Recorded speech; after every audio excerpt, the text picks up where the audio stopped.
told her if she ever left, he'd kill her. We believe that he tortured her for some time. I think he works very hard at being a con man. Little did I think I would never, ever see her again. He is so convincing.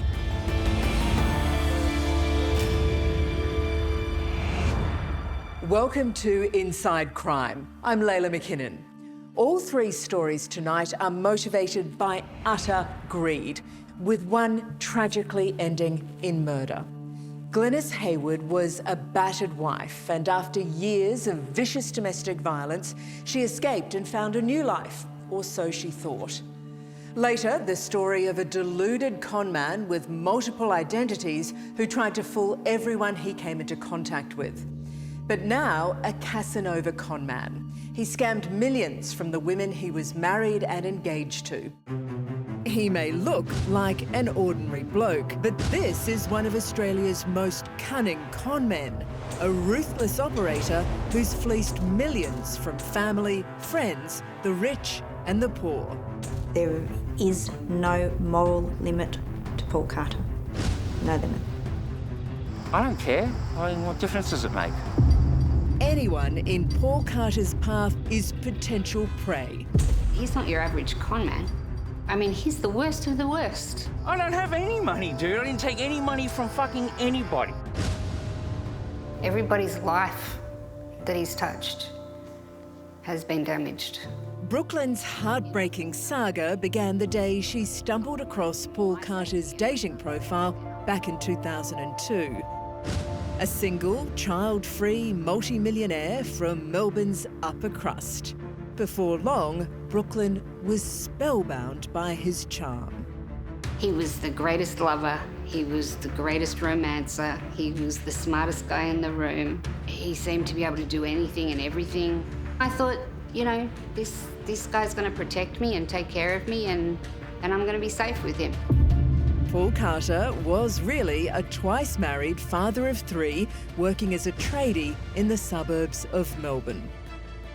But the deception, driven by greed, would only deepen. As the daughter of a multi-millionaire property developer, Paul valued the weight of Brooklyn's wallet more than the size of her heart. By marrying her in 2003 and having a son shortly after, Paul earned more than just a family. I was his retirement fund. Undoubtedly, he was looking at the long-term picture. To fund his lavish lifestyle, Paul borrowed money from Brooklyn's family under the guise of legitimate loans. $2 million between myself and my father. His repayments relied on a multi-million euro inheritance that he was due to receive from an Italian relative. A lie that he'd go to extraordinary lengths to maintain. And he's showing me bank statements and a whole array of other documentation which he'd produced fraudulently. Like this forged letter, which purported to be from the Italian Ministry of Finance relating to the transfer of Paul's inheritance. There was always enough of the truth in his lies for it to be believable. In 2014, they decided to move to the United States to give their young family a fresh start. Paul sent his wife and son over first, claiming he needed time to wrap up work in Australia. But in reality, other plans were at play. One night, not long after she moved, Brooklyn was woken by her frantic son. He walked into my bedroom and he said, "Who's this lady in the picture with Dad?" Paul Carter, arm in arm with another woman, attending an engagement party in Melbourne. As it turned out, it was his own. The bombshell blonde, his new fiancée, and his next victim. Can you imagine finding out that about your dad? He's supposed to be your superhero, and now he's nothing to him. He's just an embarrassment. The lady in red was Katherine Dubois, a single mother from Melbourne who was looking for love.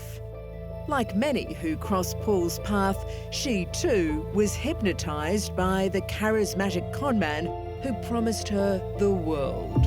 He was the Prince Charming, the knight that was going to come and rescue me and turn my life around. But as she would soon discover, the fantasy he offered was nothing more than a facade. The Paul that I love does not exist, never did. So what did he tell you about his life at that stage when you first met up? That he was a self-made multi-millionaire and that he had come from a privileged background. I've got 2 Ferraris, I've got Lamborghinis, I've got Porsches. He's been single for years, and that he had been searching for his forever princess all that time. Blinded by his extraordinary display of wealth, Katherine was open about her own, revealing that her beauty salon was soon to be bought by the government to make way for estate development. Technically, it should have been nearly $300,000. With her payout imminent, Paul wasted no time in making their relationship official. 12 weeks after meeting her, and while his family was overseas, the married man proposed with a 3.5-carat diamond ring, which she'd later discover was fake. He just said I was the love of his life and that he wanted to spend the rest of it with me, and he wanted our life to start now. He didn't want to wait. He wanted me to make him the happiest man in the world. Their plan was to move to New York City, where they'd live in a multi-million-dollar penthouse overlooking Central Park. But it suited the story, it suited his backstory that all of this belonged with the Maseratis and the Astons that he used as leverage to make you believe that he had money. Once engaged, Paul convinced her to sign over legal rights to her salon so he could negotiate the payout on her behalf. Why did you do that? Well, because there was a lot of stress involved in it, and I was trying to run the business and deal with lawyers. And then there was Paul, who was just such a rich multi-millionaire man that he wasn't going to be interested in my meagre $250,000, $300,000 payout. I did trust him. After accepting his proposal, Paul threw a no-expenses-spared engagement party at the State Library in Melbourne. Unbeknownst to her, he put the bills in Katherine's name. Together, they looked the part. He dressed in black tie, she in a custom-made couture gown, dripping in what she'd later learn were fake jewels. The fake necklace. This is meant for $250,000 worth of diamonds. I can't comprehend it to this day. Of all that he faked, perhaps it was the story about the fate of his wife that was most disturbing. She died of bone cancer 8 years before he met me. You can't come up to someone and question them about a story like that, so then it becomes an untouchable backstory. Pretty clever. Soon after their engagement party, Paul's lies began to unravel. Within 2 weeks, Katherine received a message from a fake Facebook account warning her that Paul's wife was still alive. He's playing both you and his wife. Neither of you know about each other. He was married with a child and everything he'd told me was a lie. I needed to get out. I felt my reality go into a fog.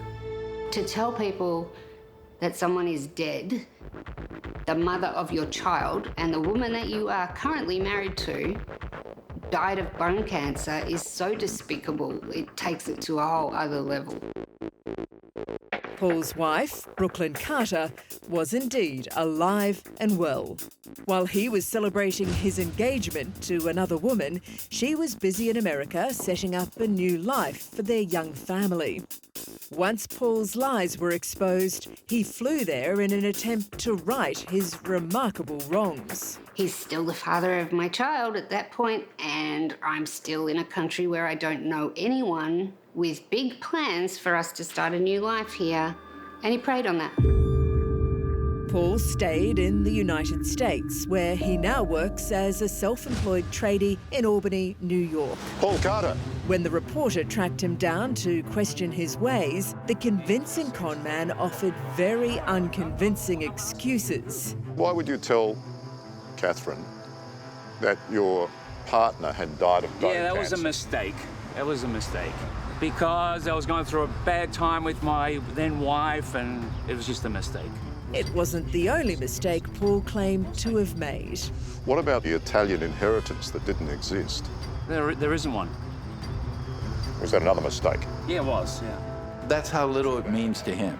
So what? You know, it was just a mistake and probably won't happen again, you know, and that's just his way of getting out of that, being confronted about it. Frank Abagnale knows the mindset of a con man better than most. That's because he was one. Frank is known as the greatest scammer of all time. Today, he's considered one of the world's most respected security consultants, advising top intelligence agencies, including the FBI, here in Washington, D.C. He says Paul's greed is built into his DNA. Paul Carter is an individual who this is just a way of life to him. So if tomorrow he were to get $10 million from an individual, he would just go on to the next person. As long as it makes him richer, he really doesn't care about who he hurts or whose feelings he hurts or whose money he steals. It seems that it's easier for him to con people than it is to work. You know what? In all honesty, I think he works very hard at being a con man. Paul Carter hasn't just conned women. In 2010, he talked his way into a job as the boss of the Uniting Church's charity, United Housing Victoria. Things went bad, fast. Money was unaccounted for and income dropped by 85%. A fraud investigation was launched and Carter was immediately let go.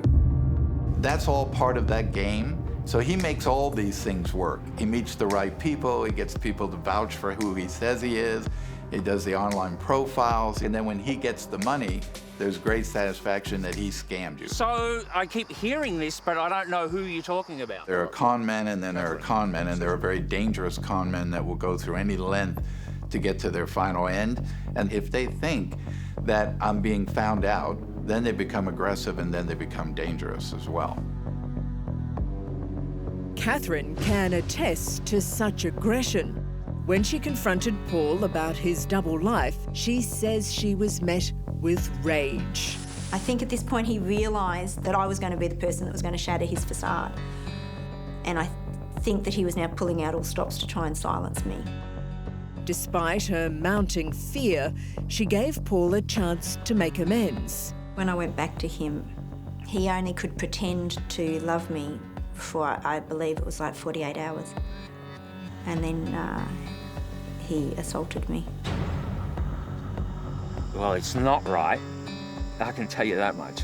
It's not right.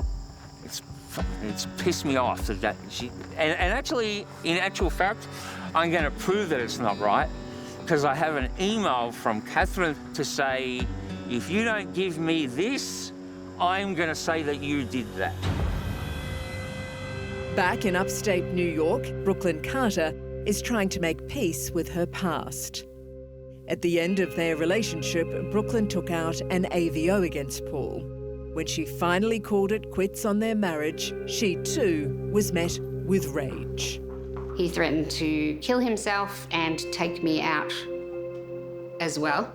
Now my son sleeps with a knife next to his bed, and I sleep with a weapon next to my bed. I don't know what he's capable of anymore. I don't know the person that I was married to for all those years, and I'm not prepared to take the risk.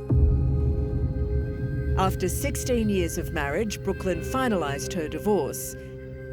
But that hasn't stopped Paul from getting remarried for the 4th time. His new wife is Kelly Sayers, the lawyer who represented him during his divorce proceedings. He couldn't afford a lawyer, so he's telling her he loves her, and she's believing it. And I'm thinking to myself, I have heard all that before. I feel like everybody's looking at me saying, what sort of an idiot are you? But I have a degree in business and a degree in law. I'm not an idiot. It's just, I was so manipulated by him, and I really wanted to make the relationship work. They're not stupid. They've been scammed and they've been conned. You can't just write it off as, well, that woman was foolish and she shouldn't have got involved with that guy. That's not the case. This is a criminal who defrauded someone, needs to be brought to justice for doing that. Clearly, nobody's going to get their money back from him, but I think he needs to be held accountable. I mean, he needs to go to jail for what he's done. Anyone else would.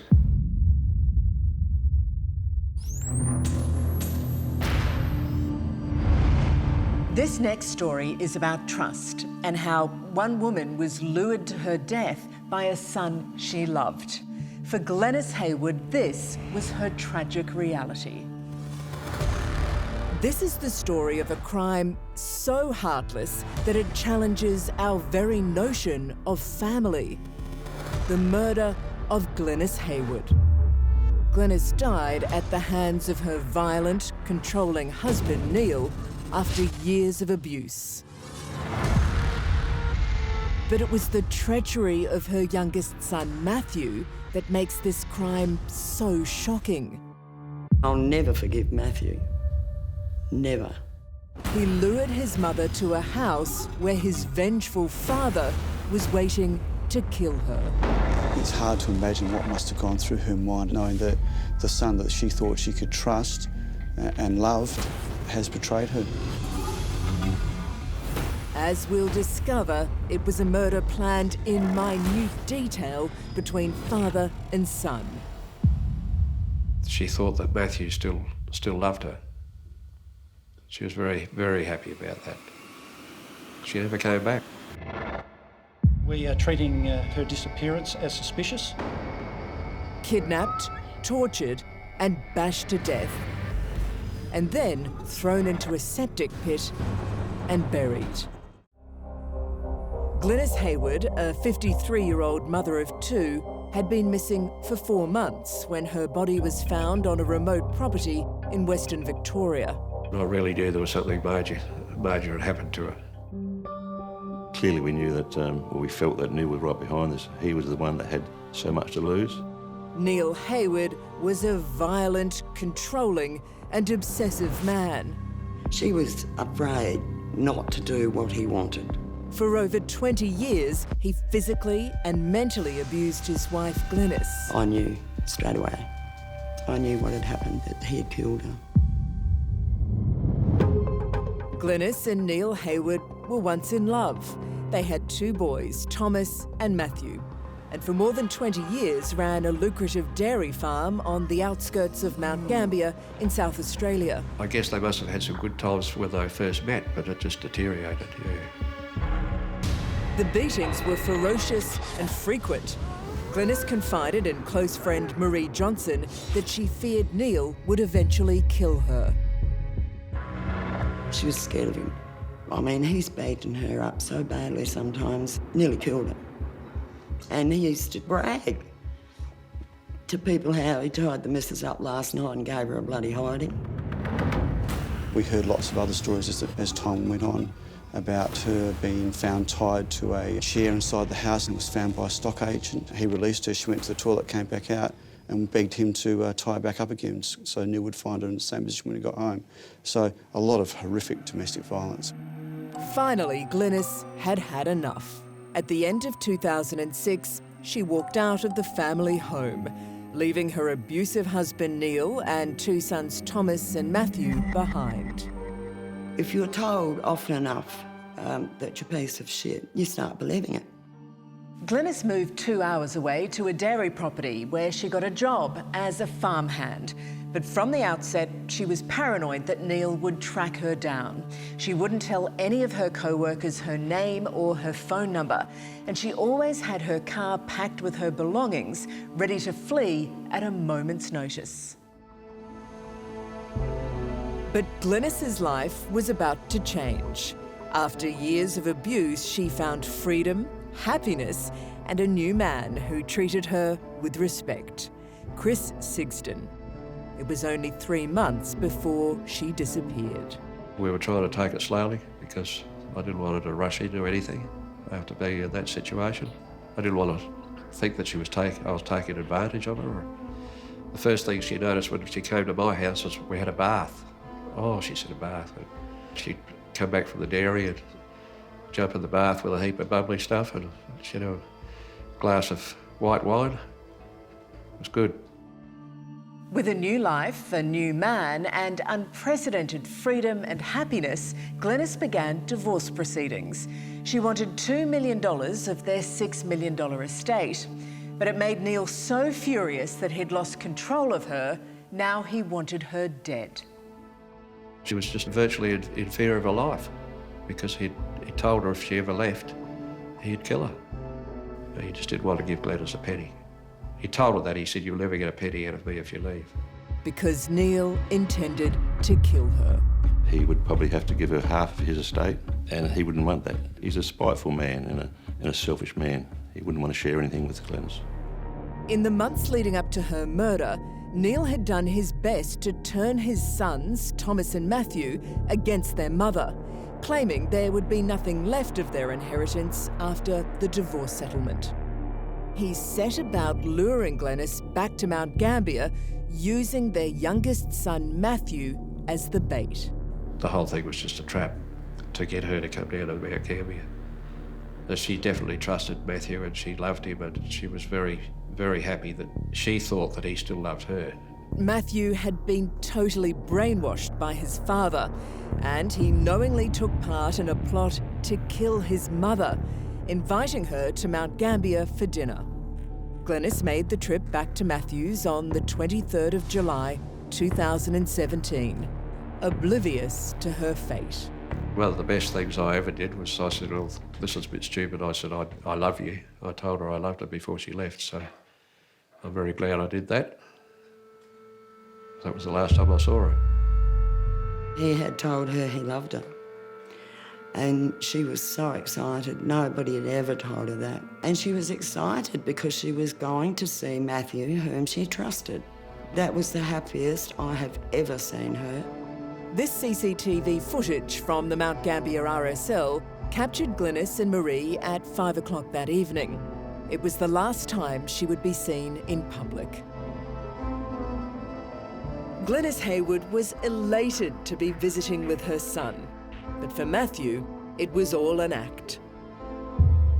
What she didn't know was at that very same time, her husband Neil and an accomplice, farmhand Jeremy Minter, were preparing to kill her. I think Jeremy, hard to say without putting a label on him, but I don't think he's not the smartest tool. He's in the shed, old Jeremy, and I think he got sucked in a lot by Neil. Neil's a very controlling sort of person, and I think he just wanted to please Neil. Sometime that evening, Matthew asked Glennice to visit a house he was considering buying. But it was a terrible lie. Instead, he led his mother into a fatal trap. Matthew walks in with his mother. Jeremy and Neil jump out. They grab Glennice and throw her to the ground. And at that stage, Matthew just turns around and walks out. Neil then starts kicking her in the head, and she starts to bleed from the nose. He then, with Jeremy's help, they hog-tie her with rope. And then she was loaded into a wheelie bin and was put on the back of this four-wheel drive ute and then driven to another property outside Mount Gambier. At that point, Neil's accomplice, Jeremy Minter, is dropped off, and Neil heads off to the Victorian border with Glennice in the back of the ute, beaten and barely alive. You can't imagine the fear that she would have been going through. She would have been alive in that wheelie bin, in pain after being assaulted. And she would know that Neil was taking her somewhere to kill her. She would have known that.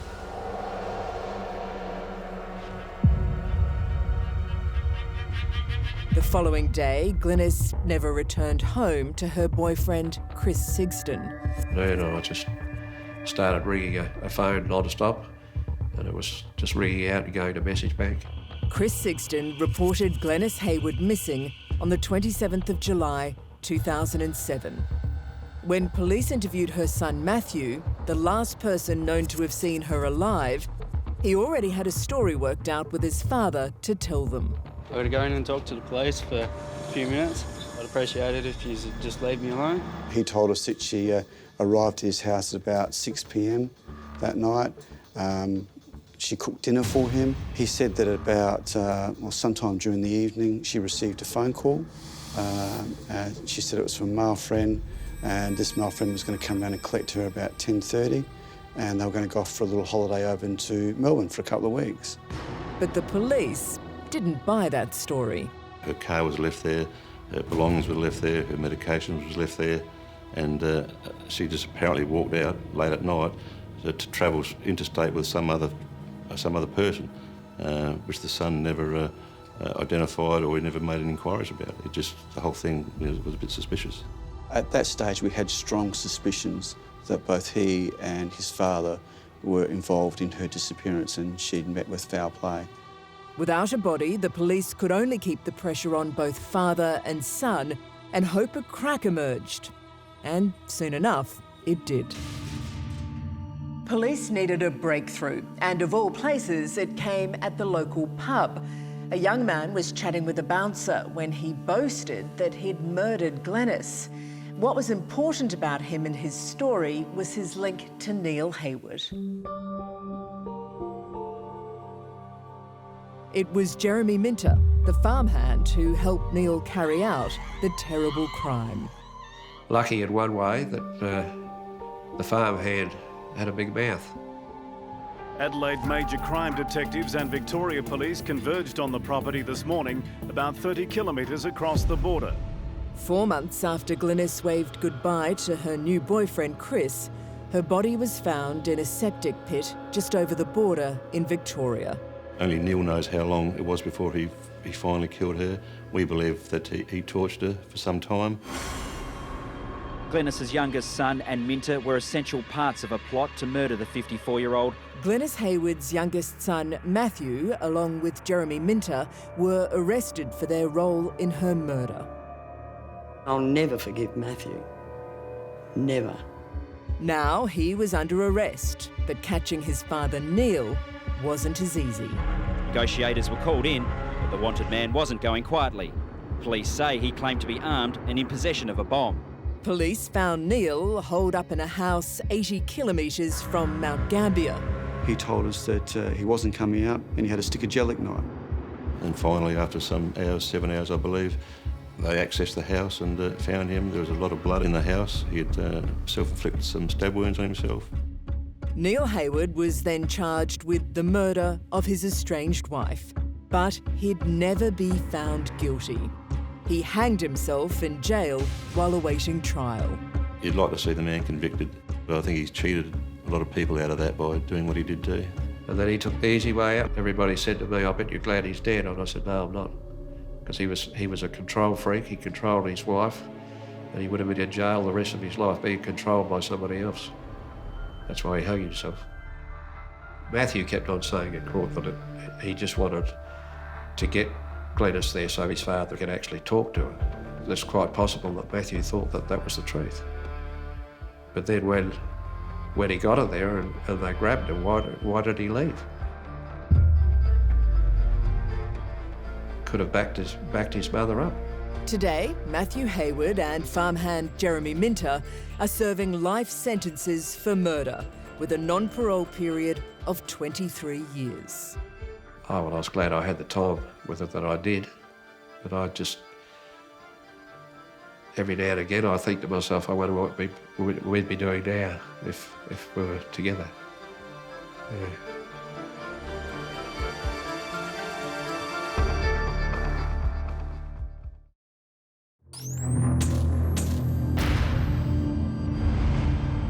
Goran Markovich is a greedy conman like no other. Delusional, slimy and heartless, he's taken many victims for an emotional and expensive ride. But now finally, the tables have turned. Goran Markovich. Capable. Conniving. He's an old-fashioned con man who exploits people's weaknesses, and he defrauds them of everything they got. This is Goran Markovich, A man who makes his living robbing the unsuspecting and the trusting.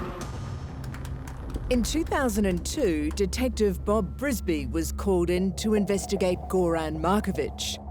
Detective Brisby got his man, but Markovich got bail, saw his chance and skipped the country. And when I went to pick him up, couldn't find him. And a day or two later, just sitting in the office, I got a phone call. And it was Goran saying, Bob, just wanted to let you know that I was too good for you. I've gone from the country. So, and you'll never get me and I'm never coming back. I said, yeah, fair cop. Goran, okay. Might not be this week, this month or this year, but I'm sure we'll meet again. For the past 15 years, this tenacious copper has been on Markovich's tail, keeping track as he crisscrossed the world. The 58-year-old con travelled on false passports, impersonated army colonels, ASIO and Interpol agents, and claimed to be a pilot. No matter the lie, it always came with a con. And no matter where he was, there was always time to taunt Bob by phone and with postcards. Unaware at the time that Goran Markovich was a scammer, travelling Australian Kelly Bolter was smitten when they met at a youth hostel in 2014. He started telling me that he was very wealthy and he had done many assignments for Asia on and off over the years. They quickly bonded as fellow Australians abroad and, like travellers often do, decided to take a road trip together.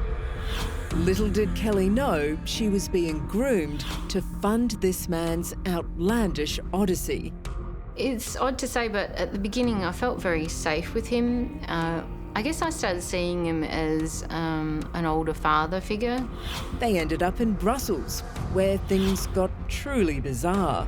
He was investigating an assassin of an American oil executive there, and it had gone terribly wrong, he said, and that this international crime gang knew of my existence and my life was in danger. So we basically left Brussels in a hurry. Now we're on the run. As far-fetched as this sounds, Markovich's scam of Kelly was cemented by elaborate detail, which convinced her they were both in danger. And it did have the ASIO logo with it as well. Kelly started receiving direct communications signed by Todd Brown, who claimed to be assistant director of ASIO, the man Goran told her was his boss. They now have over 400 personnel. In more than 50 emails from Brown, Kelly was told she had every reason to feel terrified. They have red flagged all the accounts. Do you think that Todd Brown ever sent you emails? Or... No. I think that Goran Markovich wrote all the emails. At the time, Kelly did not know this. She truly believed Todd Brown was real, even as Markovich's claims became wilder and wilder. Markovich told Kelly he now had to go on the run from his own people at ASIO. He was also wanted by the US Secret Service and, don't forget, the nasty international crime gang that was out for his blood. So by default, Kelly's too. Just take me to your mindset during this 7 months. I mean, did you for that entire time believe that you were on the run? Did you believe that your life was in danger? I did. As an Australian in a foreign city, Kelly was incredibly fearful and cut off from the familiar. I was extremely isolated. I was travelling alone. I didn't know anyone at all. By now, Kelly was completely at the mercy of Markovich, who'd become her tormentor. He'd taken her credit card and had started to abuse her. At other times, he'd leave Kelly stranded, claiming to be on another assignment. I was scared for my life, and I just...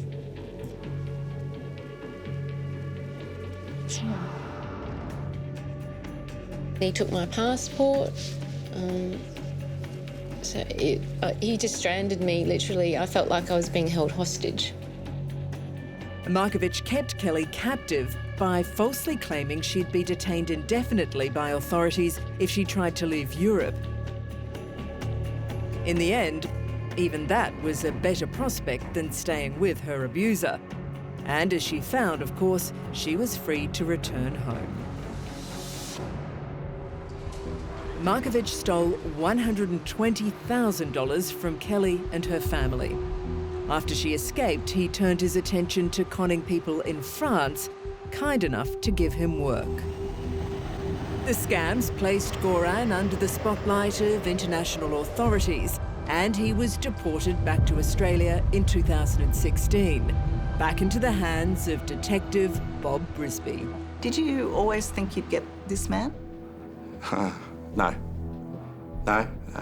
But I maintained with international authorities when he was coming back into the country. That's when, rather than just monitoring and watching and listening, we were able actually to act and pick him up. Marovich was eventually convicted of one of his many previous frauds and was sentenced to 18 months jail. But even while incarcerated, Goran Marovich was up to his old tricks, cooking up his next scam with victim Julie Maximovich. A fellow inmate who was a relative of Julie's had got them talking. I found a best friend.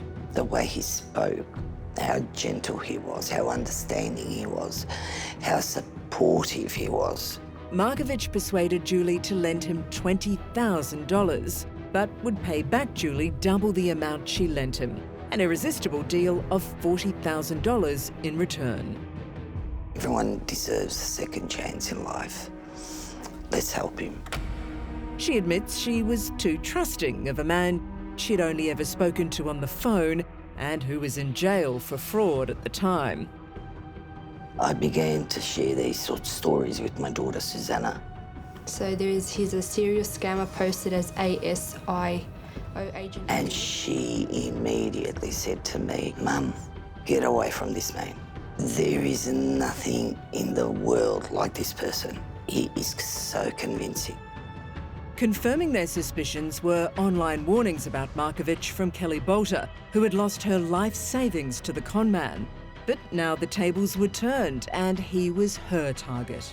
I realise it is quite a bizarre, unbelievable story now, and so I was trying to gather as much information to prove it. Kelly now had an ally in Julie, who was tired of Marovich's tall tales. Now out of jail, he made countless promises to pay Julie back. You'll get the money today, you'll get the money tomorrow, you'll get it the day after, and he kept going and going in different stories, different lies. Hi, Julie. Hi, how are you? And while filming with Julie, we got to hear some of those lies. Right. She's in a coma. Oh, my. The first lie is extraordinary. Marovich tries to play on Julie's sympathy and claims his mother is in a coma. She's still not responsive, but she twitched a couple of times, which could be I think it could be a good... Oh, for sure, Goran. If she twitched or any little movement, that's a big sign. Yeah, I think so. But this is Goran's mother. Frail, but clearly not in a coma as she delivers plastics to the recycling bin. Which hospital is she in? Because I'd like to send some flowers. Some flowers. No flowers. I just want it to get better. I know, but what are doctors saying, please? Nothing. Goran Marovich swindled Kelly Bolter's life savings and $20,000 from Julie Maximovich. So, together, Julie and Kelly are working to finally bring down this career fraudster. I just want the opportunity to face him one last time and to reinforce that I'm a strong person and that he didn't beat me. As part of the plan, Julie has managed to convince Marovich to visit her today. 3 hidden cameras placed around the apartment will capture their every move. In the room next door, Kelly will watch and wait. I feel like I'm dreaming. I feel like this is a nightmare, and this is something I have to do. Running late, Marovich doesn't bother to call Julie, but leaves his home and appears to be heading towards her location. He's getting out of the car now. He's walking to the back of the car. I'm filming him. Kelly has been waiting for this day for more than 3 years. Despite her rising anxiety, Julie keeps her wits as she welcomes Goran in. They talk on the balcony. He tells Julie his mother now needs a $60,000 hip replacement. As for the money he owes Julie, he claims regrettably and without further explanation that it's been stopped by AUSTRAC, a government agency that investigates money laundering and terrorism. And then it's time for Kelly to face her demon. Hello, Goran Marovich. You know Kelly, obviously. I do. You do. You're a liar, Goran, and I've exposed you for the liar that you are and the criminal that you are, and we want our money back. You yourself lied that I held you hostage. I've not lied about anything. You lied that People know you for the fraudster and the liar that you are. Right? And where's our money? We want our money back. You lied. And I want an apology, and I want you back in jail. That's where you belong. Is that right? Yes, it is. You lied. You guys finished? No, we're not finished. For a con, Marovich forgot one of the first rules of engagement. On arrival, he didn't take note of his closest exit. Is that right? The further he walks, the more he denies, and the larger the lies. Marovich finally sees his escape route. As Goran speeds away, back in the apartment, Kelly and Julie are mostly relieved. It wasn't as scary as I thought, and he didn't intimidate me like he did before. Hello? But even now, Marovich wants the last word. Within minutes, he calls Julie to taunt her. If only she had waited, she would have got her money. So he's not denying my money. He said, you should have waited till Tuesday, Wednesday, you would have had your money. This has been going on for 6 months. Needless to say, Julie has given up ever seeing her money again.